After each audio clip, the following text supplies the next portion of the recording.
He's looking for replacements, what he's doing. Is everybody good? Yeah. All right.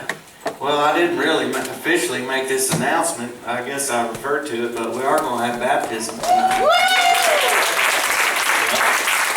So if anybody wants it can get it. I always say all it takes is 1, 2 and water, and we got the water. It's even warm. So anybody wants it can get it, all right? Nah, it's good. Yeah. If I was thinking about getting baptized, I'd do it now instead of December. I mean, it is warm, but you know, we are in a barn. But yeah. All right. Yeah. Is everybody good? Yes. Man, I just got to tell you how much these guys have blessed me. So I tell you, these are some awesome stories in this Bible, and I love them, and we've learned from them and grown from them.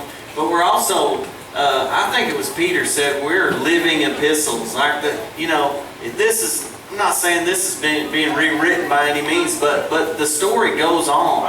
We're each got our own story and our own book, and the story of God's continuing on and on and on. We've all got a story that we can glean from and learn from, and it's just so good. And so right in our midst, I'm not over yet. Mr. Harold's sitting there all healed, and Miss Jane got that finger going right there, got her finger healed last week. I mean, we got this like real life Bible stories right here in our midst. They're not the only ones. I know there's a bunch of them in here. How many people in here has actually received a miracle and got healing of some kind at all in here in the last 5 years?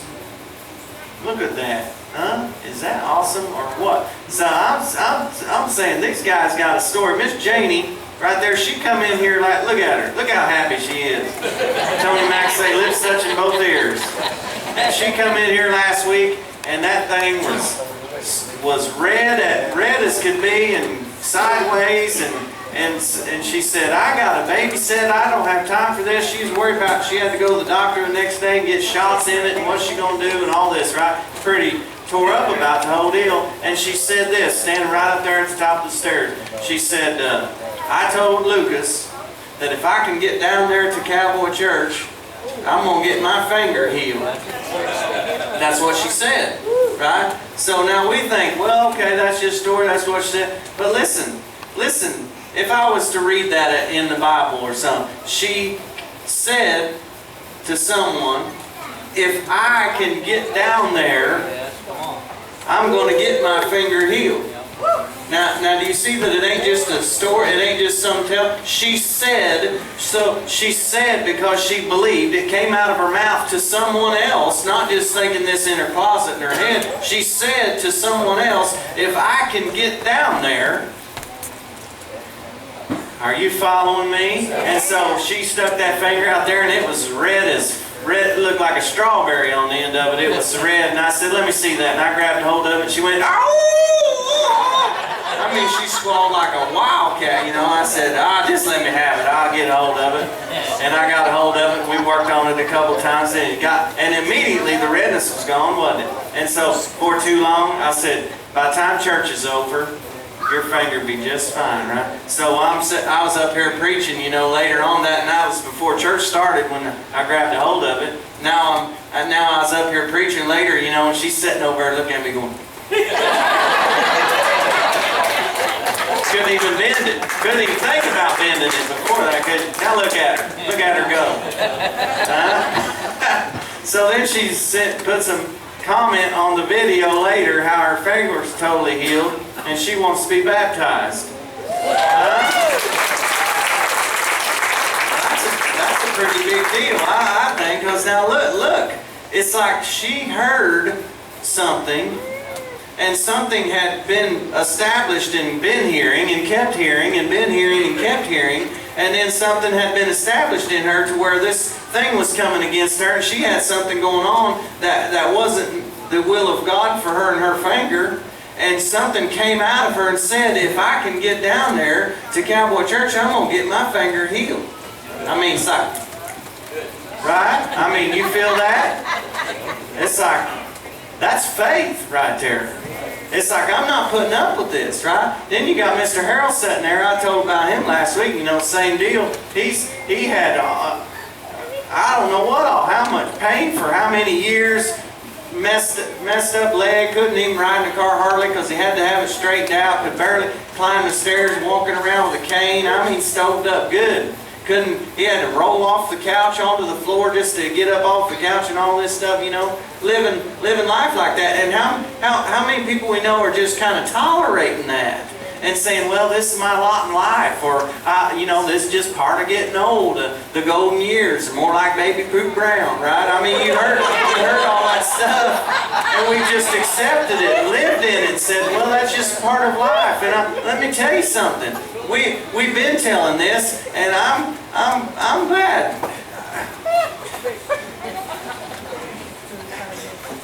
It's not meant to be. Amen. Do you hear me? It ain't meant to be. And for somebody to stand here and tell that's contrary to what the world thinks and the norm for society and all this stuff that we've grown up. It's like, yes, sounds kind of crazy to me. We're all, we're all going to die something, brother. I say, yeah, I'm going to die one of these days, but I'll be dang if the devil's going to decide when I'm going. Amen. Come on, I'm talking about a different mindset. I'm talking about people that are fed up with living life just going to church and being religious and saying I'm a Christian. I said, what about letting the gospel be the gospel and let it come alive in the sons of God and find out who we really are? We're no longer tolerating what the world thinks is normal. We're not normal. We're not natural.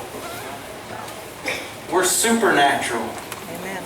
We don't have to expect the same things the world expects.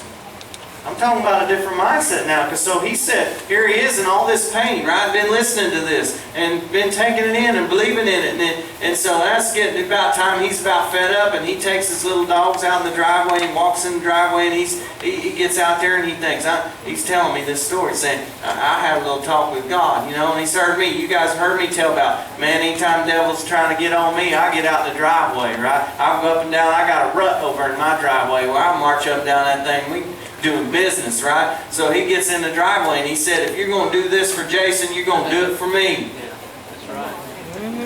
Healed. I'm talking several years, 8 or 9 on a scale of 10. Look at him right there. You see him yesterday doing a jig with his leg. I mean, right there he sits completely healed. Look, there he is. Hey. He said, he got in the driveway and said, if he do it, it's like I'm drawing a line. You see what I'm saying? He heard something that produced in him. I'm talking about faith here. I mean, it's like there's no formula. He didn't get it the same way she got it. He didn't believe the same way. See what I'm saying? Jesus over and over did it a different way because he knew us. He'd say, if I do it the same way all the time, you're going to make a formula out of it, and you perform the whole thing without the aspect of relationship. I'm going to do it different all the time. I'm going to do it different every way, and all the time, I'm just going to do it in different ways. That way you have to include me in the relationship of this thing, so you don't just make a formula out of it and do it the same every time, and you just get religious. Always did. It's like you guys have heard me tell this. I'm just repeating. I don't know why. I ain't going to tell you very long. We're going to have baptism. Here comes Jairus. There's this church synagogue leader, bigwig, religious dude, right? He shows up and he tells Jesus, hey, if you'll come to my house and lay hands on my daughter, she'll be made well. Right? If you see, don't just read it as a Bible story. This is a guy. This is a man that's got a dilemma. He said, if you'll come to my house, see, he must have heard something about this Jesus. He must have heard something. You just don't go walk up to anybody and say, hey, if you'll come to my house and lay hands on my daughter, she may be well. He didn't tell that to anybody else. So he had to hear something. He must have seen something, heard something. There's a lot of chatter going on. I mean, this Jesus is a big deal. He's getting kind of famous and known. So he comes to Jesus and says, if you'll come to my house, lay hands on my daughter, she'll be made well. I'm paraphrasing the story. In essence, Jesus says, well, okay. And so here they go. I mean, it's a crowd of people thronging him and this crowd everywhere. And so as they're going, they're on their way to Jairus' house, and there's this woman. This woman has had an issue for 12 years. She's had an issue of blood. And it says this, after hearing about Jesus, she heard something, see. It says, well, look it up, word for word. I think Mark 4, maybe 5, somewhere in there. After hearing about Jesus. Now, what does she hear? I'd like to know. After hearing about Jesus, she said within herself, if I just touch the hem of His garment, I'll be made whole. Huh. And it says, it's like the connotation of, she kept telling herself that. She kept rehearsing that. She kept meditating that. She kept saying it to herself. If I just touch the hem of His garment, I'll be made well. If I just touch the hem of His garment, I'll be made well. You know the story. She went right down through there, marched right through the crowd, went against everything that everybody there believed in, touched the hem of His garment and got healed, right? In essence, she said, if I touch His garment, I'm going to get healed. In essence, Jesus, okay. If you come to the house, lay hands on my daughter, she'll be made well. Okay. If I just touch the hem of His garment, I'll be made well. Okay. Then as the very next story is the Roman centurion. Roman centurion, he ain't even religious. He don't even know none of this religious stuff. What? He's just heard about this Jesus and probably seen Him in action. And he said, I got this servant at home, and he's perplexed with the devil. And Jesus is like, okay, let's go to the house. I'll heal him. And the centurion says this, oh no, you don't even have to come to the house. You just say the word from here, and my servant. Yeah. So you come to the house, lay hands on my daughter, she'll be made well. Okay. If I just get down there and touch the hem of His garment, I'll be made well. Okay. You don't even have to come to the house. You just say the word from here, and He'll be made well. Okay. Are you picking up on the trend? Yeah. He's saying, I don't care how. You can stand on your head and spin 3 circles and fall over and get... I don't care how. You got to have the preacher lay hands on you? Fine. You take your communion? Fine. You sing your favorite song? Fine. You don't care how. You got to get in the driveway? March up and down through there and do business? Fine. You got to get down there to Cowboy Church, get your finger worked on? Fine. Here's the trend. He don't care how. He's saying, just quit putting up with it and expecting it to be the norm, and take a hold of what I've made available for you. Somebody, you've got one of them mechanical Bibles? Somebody look up Electroconical or something like that. Somebody look up Psalm. Who's got one? Who's fast on one? Miss Janice, she's got it. Look up Psalm. Oh, I'm supposed to stay over here, and Thank you. I got people on there saying I'm supposed to stay put. I appreciate that bunch on there. Psalm 115, 16. Try the NLT. What does it say?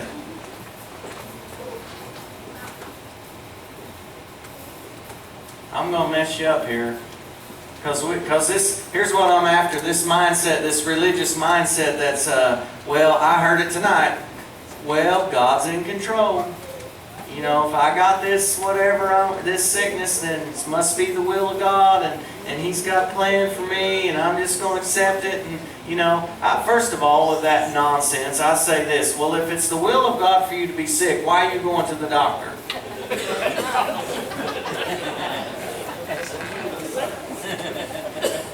You're in disobedience by going to the doctor. It's ridiculous, isn't it? It is not the will of God for anybody to have sickness and disease. It's part of the curse. He doesn't have sickness and disease. How's He going to give you sickness and disease? He only gives you what He has. Alright? So I'm just saying, we're going to get rid of this mindset of, well, God's in control. Yes, God is all-powerful. God is in control until He speaks and says, I'm giving control to someone else. Alright? Alright? Don't just take Jason's word for it. Let's see what the Bible says. You want to? I don't have that one. All right, it's probably in here. I can't find it. Psalm 115. Psalm 115. 16. I've got that, but I don't have that translation. New Living Translation. I've got Here's one. message and that's All right, hang on to the message. What you got in it? New Living Translation. What does it say? The heavens belong to the Lord, The heavens belong to the Lord, but He has given the earth to all humanity. but He has given the earth to all humanity. What's the message say? the heaven of heavens is for God. The heaven of heavens is for God. But He put us in charge of the earth. Uh-oh. But He put us in charge of the earth. Joker, is she reading that out of the Bible? Put us in charge of the earth. Try, Let me read the next line. all right, yeah, go ahead. Dead people can't praise God. Try, Okay. try, Thank you, Jeff. try the Passion. Try the Passion. You got the Passion translations on there? I have somewhere, but if I can find it, it's over across. You got it. Man, she's smoking fast on that thing. Passion translation, what does it say? The heavens belong to our God. The heavens belong to our God. They are His alone, They are His alone. but He has given us an earth and put us in charge. But He has given us the earth and put us in charge. Uh-oh. Uh-oh. I know I'm messing with your theology now, ain't we? Hmm? You've got more authority and you've got more say-so than you've ever been taught and told. We no longer have to put up with the enemy's nonsense and just say, well, I don't know, listen to me. Let me read you one here. I'm going to read mine out of this. Let's see.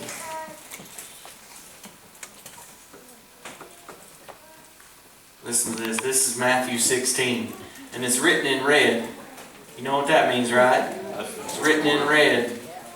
Jesus Himself. Listen to this. 16:19. He's really talking about context of He's getting ready to go to the cross and He's setting up what's going to be after that. You know, He's kind of preparing them for that. And He says this, 16:19. And I will give you, this is the New Living Translation, and I will give you the keys of the kingdom of heaven. Whatever you forbid on earth will be forbidden in heaven. And whatever you permit on earth will be permitted in heaven. Let's see what this... listen to what the Message Bible says in Matthew 16:19. And that's not all. I like that. You will have complete and free access to God's kingdom. Keys to open any and every door. No more barriers between heaven and earth. Oh my. No more barriers between heaven and earth. Earth and heaven. A yes on earth is a yes in heaven.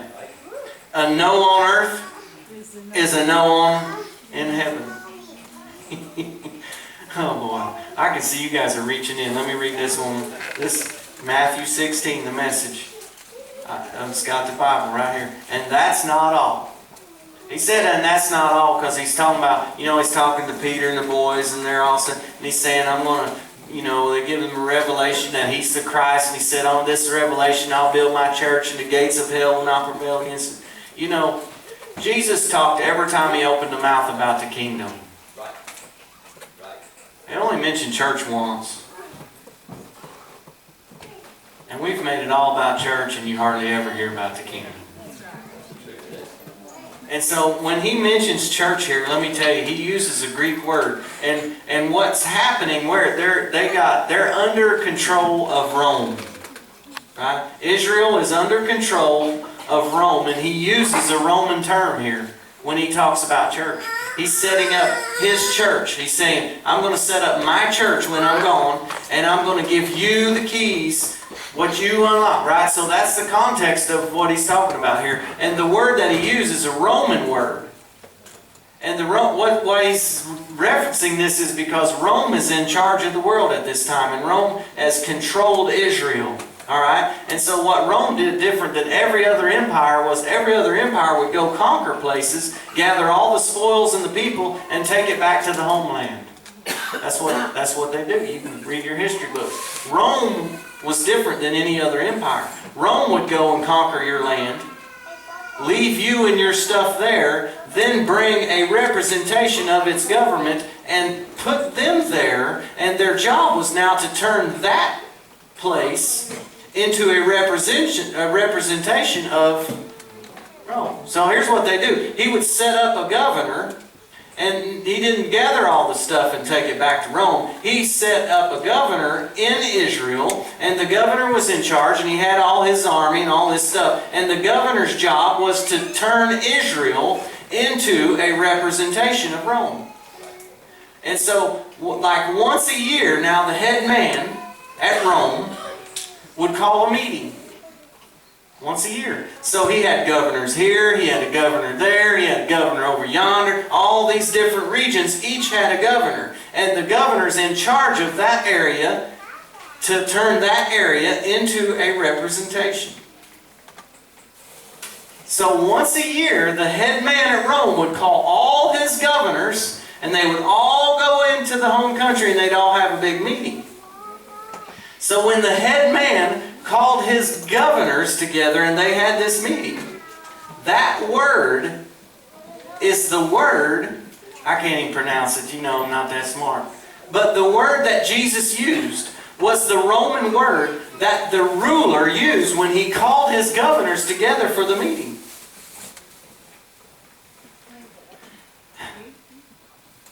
Are you picking up what I'm laying down? He didn't say you're going to have church. I get your organs and be all religious and sing a few songs and congratulations, you know. That's not what Jesus' idea of church was. Jesus' idea of church is my governors all coming together under one roof. My rulers, the ones that I have placed strategically in places to be a representation, and their calling is to turn that region and that area into a replica. Wow. I'm just talking about a different mindset here. I'm not talking about just attending church and being a little Christian.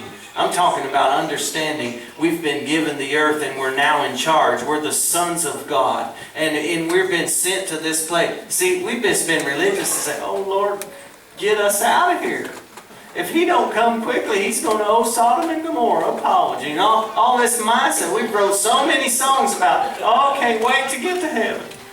Oh, what a day it'll be over yonder. Well, I mean, over yonder's going to be good. Don't get me wrong. I'm not saying there's no over yonder. I'm not saying I'm not going. I'm going with you. And if I'm wrong about this, I'm still going.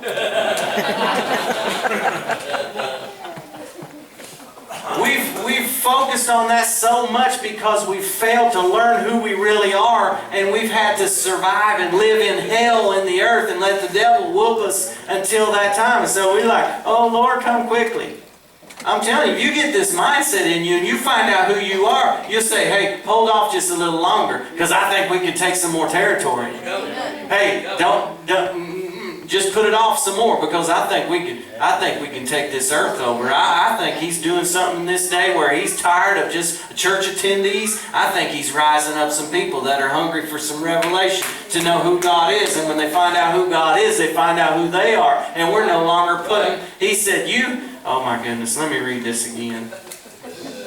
Is everybody all right? Yes. Listen, this is so good. And that's not all. That's where I was. That's not all. He says that this church deal is going to be a gathering of my governors, my rulers, my powerhouse people that are changing everything.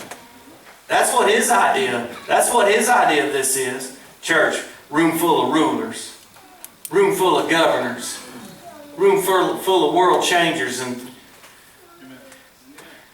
and that's not all. You will have complete and free access to God's kingdom. Free. Free. Keys to open any and every door. No more barriers between heaven and earth. You ain't never heard that in church. No more barriers between heaven and earth and heaven.